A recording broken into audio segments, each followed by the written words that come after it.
Hi, welcome back to another video. So today I wanted to make something that's a little bit ranty and I hope a little bit like relatable and funny.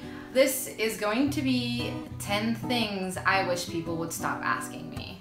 So the first question that I have here is, when do you finish your treatment?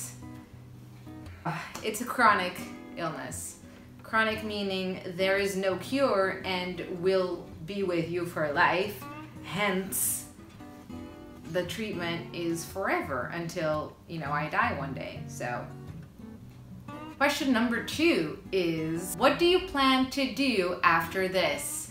And by this, people normally mean like when I'm done with, work, when I'm better or whatever. I don't even know what they mean. And I'm like, when people ask me this, I'm like, first of all, none of your business. Second of all, I don't have a plan because I don't know when after this is.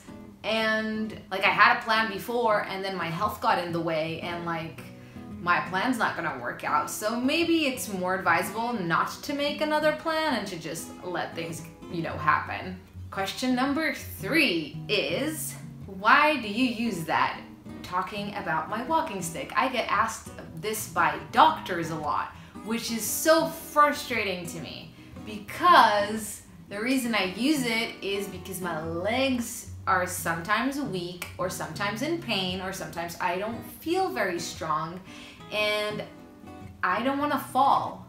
I feel like it will be worse if I fall over, and when I say this, they're like, well, maybe it would be better if you didn't use it. And I was like, well, but then I would have to be home always, every single time that my legs hurt, every single time that I don't feel very strong physically, but I do feel mentally energetic. And that's so unfair to shame you into having to stay at home because they're like, oh, you're so young and what are people gonna think about you because you have a walking stick? And I'm like, why do I care what people think about me again?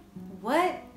Question number 4, when are you gonna be better? And this one ties in nicely with the, when do you finish your treatment, or when, what's your plan after this? So I'm better today.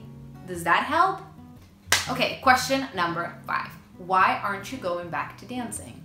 Little backup story. I was a dancer before whilst I was diagnosed with fibro, and I was diagnosed because I pushed myself so hard.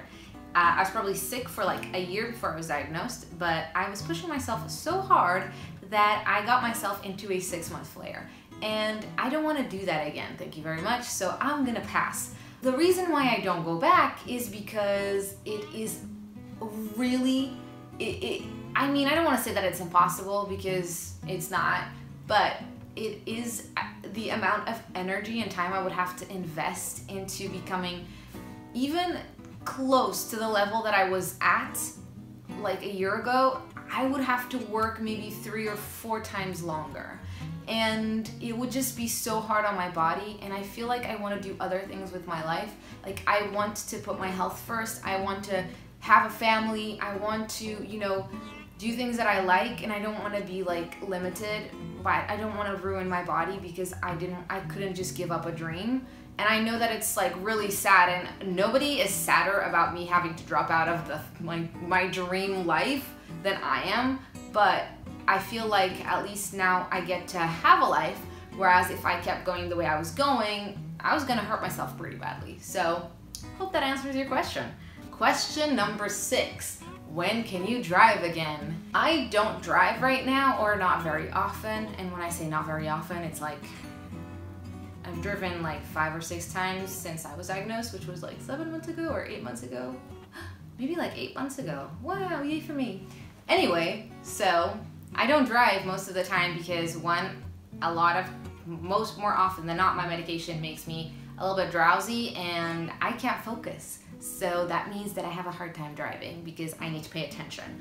Also, every time that I drive, it launches me into a flare-ish day. So last time that I drove, I couldn't move my leg for 2 days. my left leg because of the clutch. You know, we don't have automatic cars.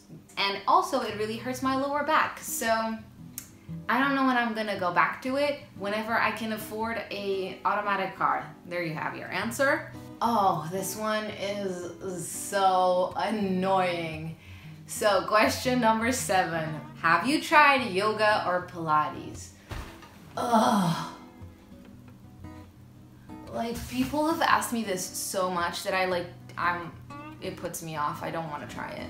I will try it when I feel like I want to or my body's ready to. I don't really want to do it. A lot of people are like, yeah, stretching is great. Anyway, this question really, really, really annoys me because I don't have to explain to you why I don't want to do that type of exercise. And just because people have found it helpful doesn't mean I will find it helpful.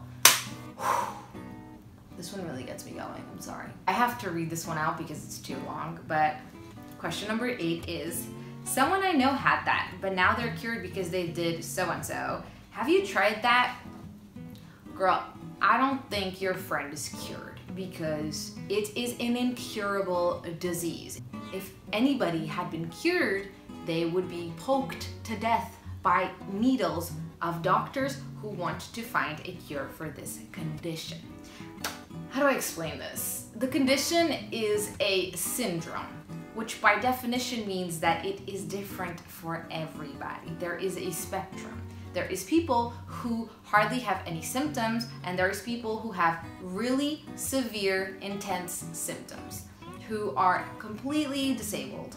And then there's everything in between. I'm like on the spectrum in a different place than your friend.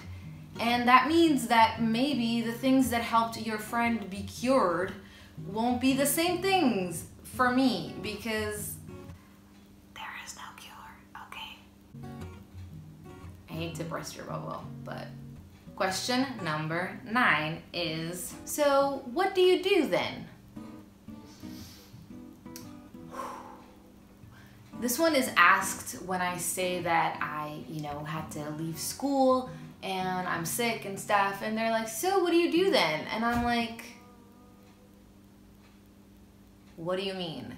Oh, for work. I don't work right now. Oh, so what do you do every day? How is that any of anybody's business? I understand that, like, people mean well and they're like, oh, I don't know what I would do with my day. I do stuff. I don't know. I read, go to the beach, I mind my own business. Final question of today's list is also a follow-up of the previous question and is, don't you get bored from being home all the time? No, but I get bored of getting asked this all the time.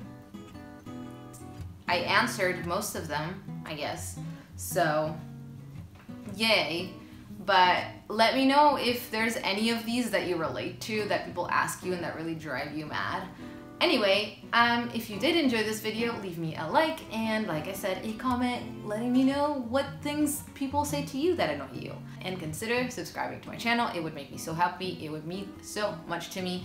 And if you thought that any of these are annoying to you and people ask them to you a lot, share this video with those people so maybe they'll shut up. So I will see you in the next video. Bye!